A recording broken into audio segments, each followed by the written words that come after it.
नमस्कार, माझं नाव प्राध्यापक प्रवीण माळवे, उल्हासनगर शहर, प्रभाग क्रमांक 7. आता सर्वांनाच उत्सुकता लागली आहे निवडणुकीची. तर मी तुम्हाला थोडक्यात जरा एक डेमो दाखवतो. आपण आपले एक हक्काचा लोकशाही जिवंत ठेवण्यासाठी मतदान तर करतो. आपल्या आवडीच्या उमेदवाराला मतदान करून त्याला जिंकण्याचा प्रयत्न करतो. पण नेमकं हल्ली होतंय काय ते आपण पाहू.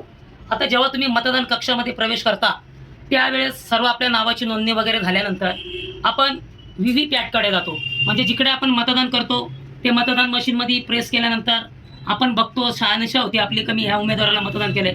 पण हे करण्याच्या अगोदर आपण व्ही-व्ही-पॅट पहिलेच मी तुम्हाला उघडून दाखवतो.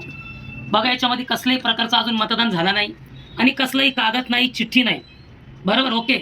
आता हे मी पुन्हा बंद करतो आणि आता पहा, समजून घ्या, तुम्ही मतदान कक्षामध्ये आले. तुमच्यासमोर इथं पूर्ण उमेदवारांची लिस्ट आहे, मशीन आहे.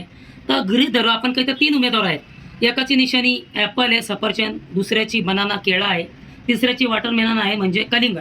समजून घ्या, आपण बनानाला वोट करतोय. एक आला, त्यांनी बनाना समोरचं प्रेस केलं बटन. आता शहानिशा करण्यासाठी आपण उभा राहतोय ना, आपल्याला शहानिशा झालेली आहे, कारण केळ्याचं चित्र आलेलं आहे. आपण समाधानी राहिलो. आता पुन्हा दुसरा उमेदवार येईल, त्याचंही तेच. तो आला, त्याने सुद्धा बनाना समोरचं बटन प्रेस केलं. आता तोही पाहतोय, त्यालाही समाधान झालं का माझं जे मत आहे ते बनाना म्हणजे केळ्याला दिलं.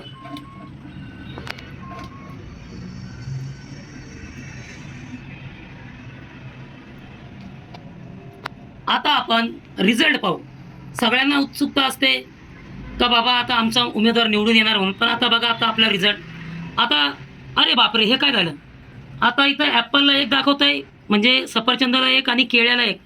पण मला सांगा माझ्या बांधवांनो, आत्ताच आपण प्रात्यक्षिकपणे बघितले का दोन्ही मतदार जे आले त्यांनी दोघांनी केळ्यालाच मतदान केलं होतं आणि ते सुद्धा एकदम हे झाले बघून का नाही, खरंच आमची जी चिठ्ठी आहे ती केळ्याचीच होती. पण हे कसं काय चमत्कार झाला, आपलं एक मतदान ह्या सफरचंदला गेलं कसं काय, म्हणजे कसं गेलं चोरीला. म्हणजे 100% मतदान ही चोरीच होतं. तरी आपण शहानिशा करण्यासाठी हे पुन्हा उघडून बघू. कदाचित ही मशीनमध्ये गडबड असेल, आपण बाहेर बोलतो काहीतरी झालं असेल. तर याच्यात पाहतो मी, हां 2 चिठ्ठ्यात आहे, 2 मतदान आता केळ्याचं आहे. ठीक आहे, पहिलं तर मतदान केळ्याचं दिसतंय. अरे बापरे, हे सफरचंद कुठून आला. म्हणजे 100% 2 केळ्याला मतदान दिलेलं असताना सुद्धा हा सफरचंदला मतदान गेलं कसं, म्हणजे आपलं मत चोरीला जात आहे.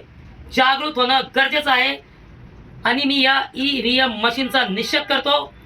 तरी सगळ्यांनी सतर्क राहा, जागरूक राहा.